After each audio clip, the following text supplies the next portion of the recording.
I've got something to read out for you. I don't know, you might be able to tell us a bit more about this, David. This is from someone called Roast Pipe, I imagine, and it's probably not his real name, is it? He says, breaking news, Andy Robertson is out of the England game due to a bad back. Carrying 10 blokes for nearly 2 hours has taken its toll. Oh, dear me. David, look the bright side. You're only getting 10 minutes of this, David. I've got 4 hours of it, mate. I'm sorry. But listen, I'm having to listen to all 4 hours. I'm with you in spirit, Ali. Listen, I'm as chic as a parrot. Don't worry about that.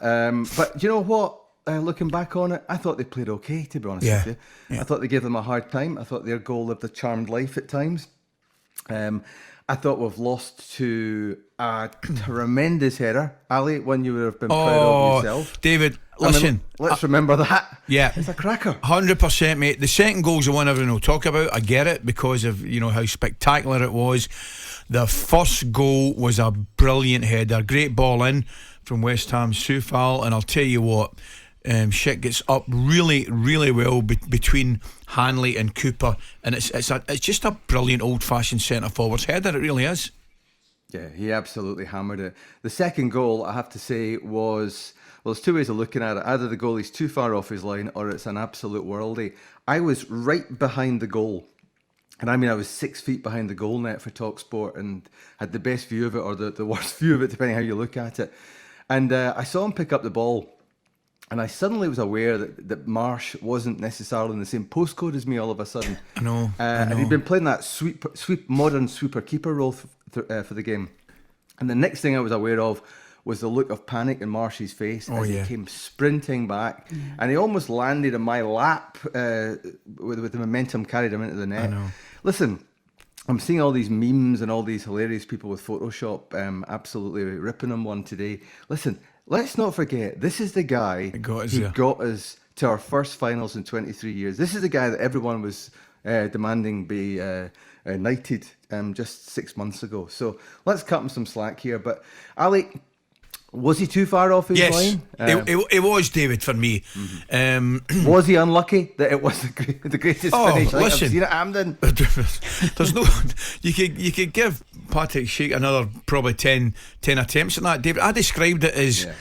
See, when you look at it from behind the goal, it's like a professional golfer hitting a golf shot, one of these irons that they just strike beautifully and it just draws in at the last minute. The strike was magnificent. It was very unfortunate in that respect.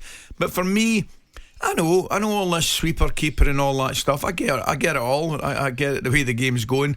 But the fact of the matter is, the keeper's job is to keep the ball out of the net. And I thought he was too high. I thought his starting position was absolutely far too high, David, because make no mistake about it, if his starting position is even just 10 yards deeper, as soon as Patrik Schick looks up, he doesn't attempt it because he'll appreciate that Marsh can get back. So, listen, hindsight's the greatest thing. You're absolutely right. He saved the penalty that got us there. But if you're asking me an honest opinion, I think his starting position's far too high. Well, the trauma of seeing him crash into the net will live with me for a long time, Laura. I know, I can imagine. The same as the memes, like you said as well. But I've got to tell you, David, that Ali was having a bit of a laugh at them. Not to throw him in the deep end or anything, but they were quite funny. It's a cruel world, David. It's an absolute cruel. David, what did you think? The Scooby-Doo one was funny. Yeah, it was. I did. David, what about team selection at the start? Now, before we all, and we are all experts before it, we're definitely experts after it, but in terms of team selection, did it surprise you at all? Tierney was clearly a massive blow for us. Oof, that came out of nowhere, although he did leave training early, a couple of days earlier, but that was dismissed by John Carver at the press conference a couple of days ago as just him being at a different level of fitness, which I did think, we've been at this a wee while now. So that's obviously been bubbling under, and he did do the warm-up at training a couple of days ago, so maybe it was at the final day's training.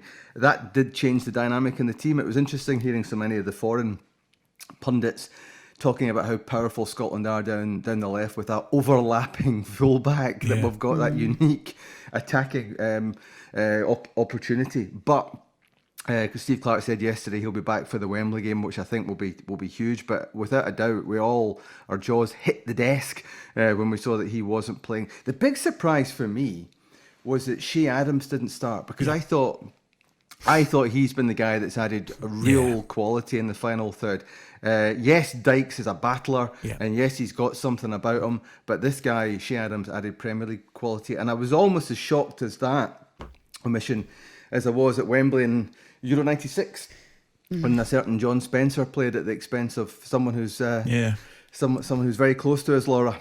I was a little bit disappointed. He doesn't like to mention it. I was a wee bit disappointed, David, looking, because as I say, and I'm not being smart after the game, I would have certainly gone with the two up front. I would have played Adams and Dykes. Dykes is far better. Big Lyndon Dykes is far better with somebody in around him. I didn't really feel Christie did that particularly well yesterday. Can I ask you a question as a striker? I remember talking to Kenny Miller, who played the lone striker role under Bertie Votes, Walter Smith, Alec McLeish, did it really George well. Burley, Craig Levine. He said to me, the lone striker role doesn't work. Now, that's the guy who did it best, probably, than anybody for Scotland. But he said it didn't work. And, is he right about that? Well, I never played up front alone for Scotland. I was always very fortunate. Wee Mo was an absolutely tremendous strike partner for myself, Mo Johnston. I get what they try to do with Scotland, whether you go 5-4-1 or 4-5-1. It's extremely difficult. Listen, David, playing up front for Scotland sometimes can be a thankless task, because normally we don't create an awful lot of chances, but we've had 16-17 attempts at the goal yesterday, which was quite remarkable, to tell you the truth.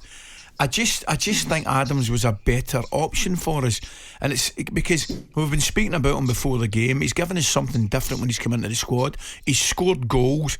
He gives us an option to get in behind, and I just thought it was a wrong choice. It was a game, not say a game we had to win, but it looked like our perhaps easiest game on paper against the Czech Republic, and I thought you could have gone and won it. Also, I would have played Billy Gilmore and Patterson, to be honest with you, David. And as I say, this isn't, after the event, I would have gone with players that are just absolutely full of enthusiasm and confidence.